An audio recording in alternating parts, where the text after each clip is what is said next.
Le Seigneur soit avec vous. Et avec votre esprit. Évangile de Jésus-Christ selon saint Matthieu. Gloire à toi, Seigneur. En ce temps-là, les 11 disciples s'en allèrent en Galilée à la montagne où Jésus leur avait ordonné de se rendre. Quand ils le virent, ils se prosternèrent. Mais certains eurent des doutes. Jésus s'approcha d'eux et leur adressa ces paroles. « Tout pouvoir m'a été donné, au ciel et sur la terre. Allez de toutes les nations, faites des disciples. Baptisez-les au nom du Père et du Fils et du Saint-Esprit. Apprenez-leur à observer tout ce que je vous ai commandé. Et moi, je suis avec vous tous les jours jusqu'à la fin du monde. » Acclamons la parole de Dieu. Louange à toi, Seigneur Jésus.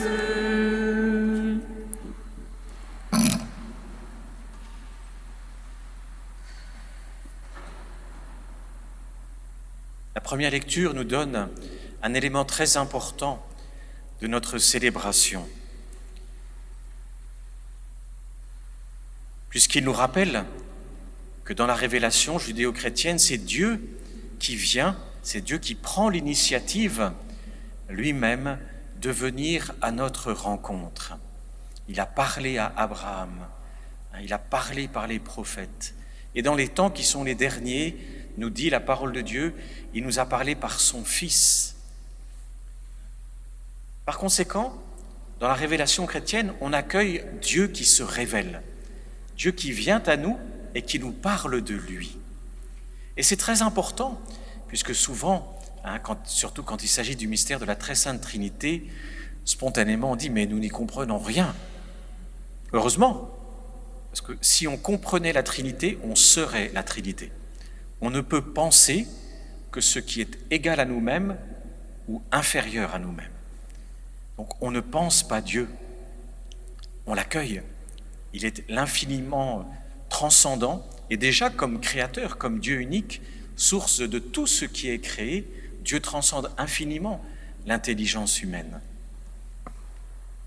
Autrement dit, quand on se trouve face à ce mystère de la Trinité, on dit mais comment cela est-ce possible ? Eh bien, nous ne le savons pas. En fait, nous avons accueilli dans la foi le mystère du Christ qui nous parle de son mystère.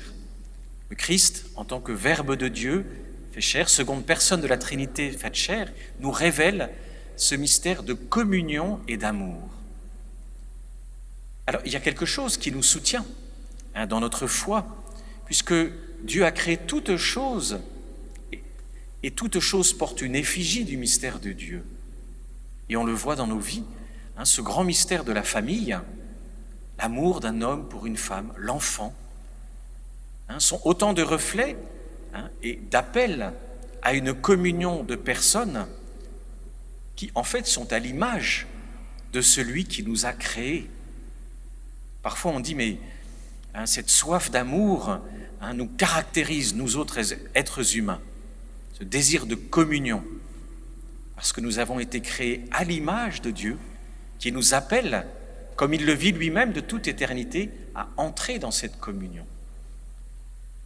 Et nous sommes appelés à devenir à sa ressemblance, c'est-à-dire à devenir réellement, à entrer pleinement dans cette communion, parce que nous le savons aussi, et cela aussi en raison du mystère du péché, mais de toutes les façons, même sans le péché originel, il y avait une croissance de l'être humain pour entrer dans ce mystère de communion. L'être humain, Adam et Ève, certes, possédaient de nombreuses qualités, mais eux-mêmes étaient appelés à grandir de plus en plus dans cette communion avec Dieu.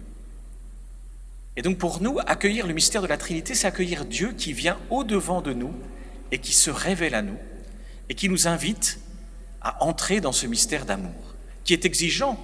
Nous le savons bien, ce sont pour le coup nos combats quotidiens. On sait bien que aimer, c'est un désir profond, mais aimer concrètement son prochain, être dans l'écoute, recevoir son prochain, ne pas concrètement s'énerver quand son prochain, ou s'agacer quand il y a des choses difficiles, de maîtriser nos colères, toutes choses essentielles pour travailler à cet amour vont exiger de nous un vrai travail, un vrai labeur. Et le Christ, en nous enseignant par les évangiles et aussi en nous enseignant par ce mystère de la croix, a accepté de renoncer à nos égoïsmes, à notre orgueil, notre vanité, nos concupiscences qui sont obstacles à la communion et à l'amour, nous a montré le chemin. Autrement dit, accueillir la Trinité, c'est accueillir Dieu qui nous parle de lui-même, mais qui nous révèle aussi à nous-mêmes. Parce que ce qu'il est, nous le portons aussi en nous-mêmes. Nous sommes appelés à être des communions de personnes et nous y aspirons de toute notre force. Et nous savons aussi que dans le quotidien, nous avons ô combien besoin de la prière, nous avons besoin du soutien eucharistique, nous avons besoin de la parole de Dieu pour nous aider, nous porter ensuite dans l'incarnation concrète de ce dessein d'amour. Ce mystère de la Trinité, nous sommes appelés surtout à en vivre de façon simple. Autrement dit, l'effort que nous faisons intellectuellement s'arrête très vite. On peut, par la raison, accéder à l'existence de Dieu, à ses attributs, à sa sagesse en tant que Dieu un, mais la Trinité nous échappe complètement. C'est vraiment Dieu qui vient au-devant de nous pour nous révéler quelque chose auquel nous n'avions pas accès. Et c'est pour cela que beaucoup de nos contemporains, beaucoup aussi dans le monde musulman, vous disent « Mais qu'est-ce que c'est que ça? Comment peux-tu parler de cela ?» Eh bien, cette interrogation qu'ils portent est bonne, est saine, elle est légitime. Ce n'est pas de nous-mêmes que nous parlons de la Trinité comme si nous avions compris quelque chose. Et quand on fait ces études de théologie, notamment pour la Trinité, c'est comprendre que nous ne comprenons pas, nous accueillons quelque chose qui est infiniment plus grand que notre intelligence humaine. Et ce qui est important, ça va être d'entrer dans cette communion.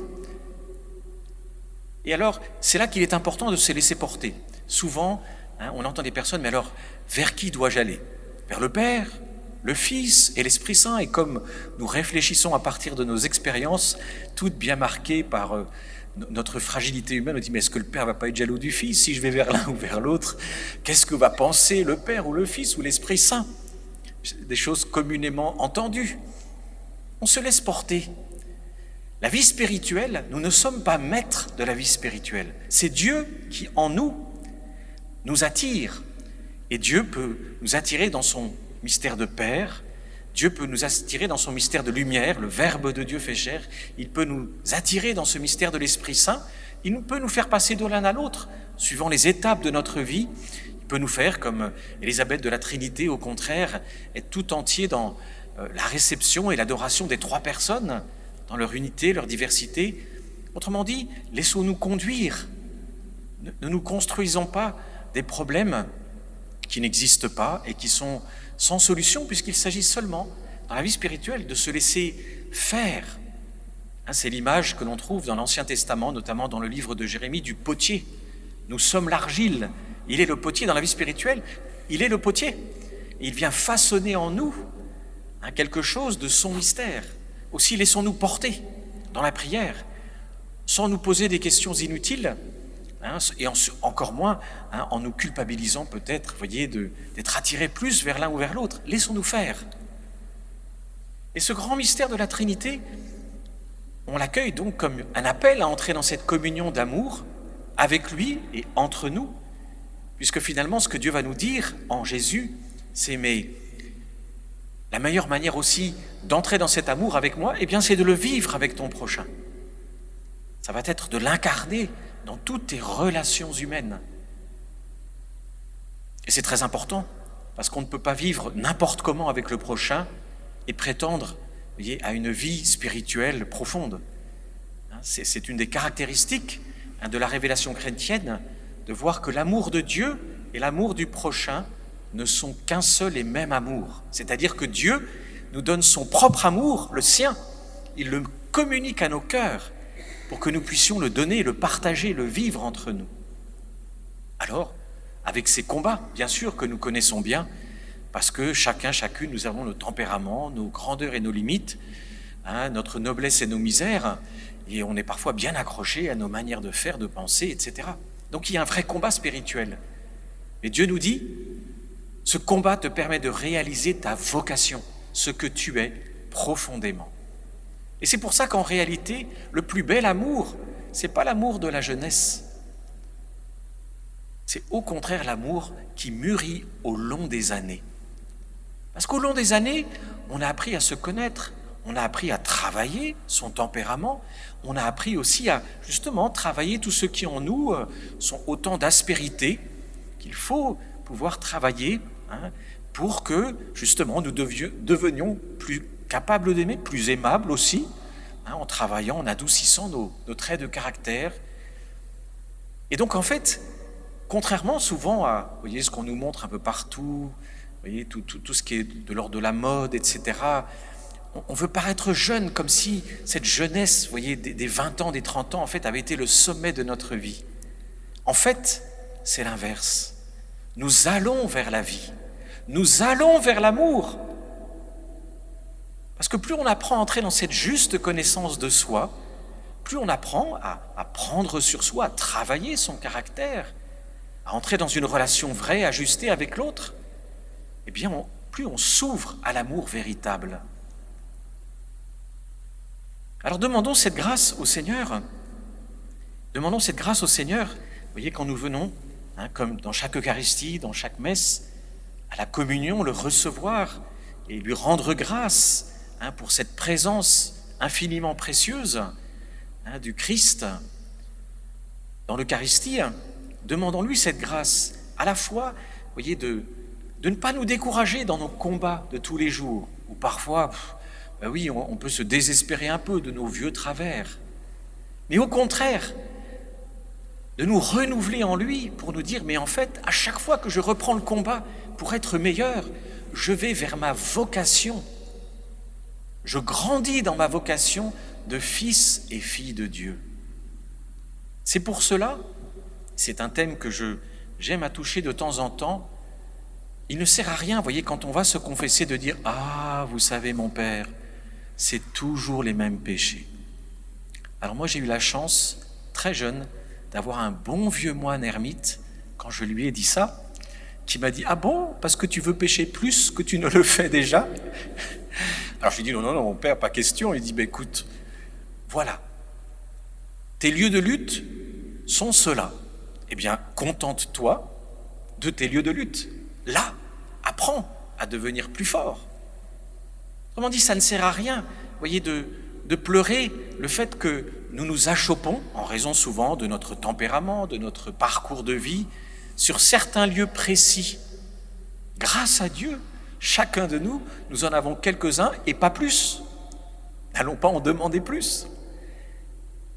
Et nous les travaillons, et parfois c'est un vrai labeur.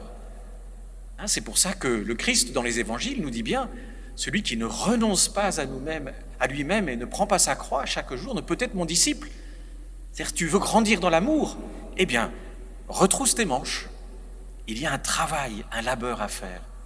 Et donc l'amour que nous célébrons aujourd'hui, vous voyez, c'est pas l'amour WhatsApp, Facebook, vous voyez, like, dislike, émoticône, vous voyez, toutes ces belles choses qu'on peut avoir, qui ont leur valeur. Il ne s'agit pas de diaboliser tout cela. Ça a sa valeur dans les messages qu'on peut envoyer. Mais c'est pas ça l'amour. C'est pas ça. C'est pas un sentiment éphémère, passager.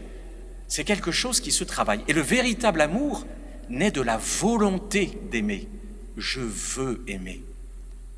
Et c'est cette volonté d'aimer qui ancre en nous cette volonté de grandir aussi dans l'amour. Tant qu'on reste à l'amour, vous voyez, passionnel, qui est magnifique un jour, etc., on fait les montagnes russes, on passe son temps dans les montagnes russes et puis on s'abîme. Parce que finalement, à force d'être dans la légèreté, à force d'être toujours dans l'éphémère, à 20 ans, ça va. À 40 ans, on commence à se dire qu'on aimerait que ça change. Puis à 60 ans, on se dit, mais qu'est-ce que j'ai fait avec ma vie ? Parce que l'amour n'est pas là. L'amour véritable naît d'une volonté. Bien sûr, la passion est belle. mais elle est éphémère. Bien sûr, l'émotion est magnifique, mais elle reste éphémère. Ce qui construit l'amour est fondé sur la volonté humaine. Alors demandons cette grâce, ensemble, dans chaque Eucharistie finalement, de nous renouveler avec le Christ et dans le Christ, dans cette volonté d'aimer. Et souvenons-nous que la vraie beauté qui est la nôtre, nous allons vers elle. Elle n'est pas derrière. Elle n'est pas dans nos 5, 10 ans, 15 ans, 20 ans, 25 ans, 30 ans. Elle est devant. Elle est vraiment devant. Que le Seigneur nous vienne en aide et qu'il nous aide. Amen.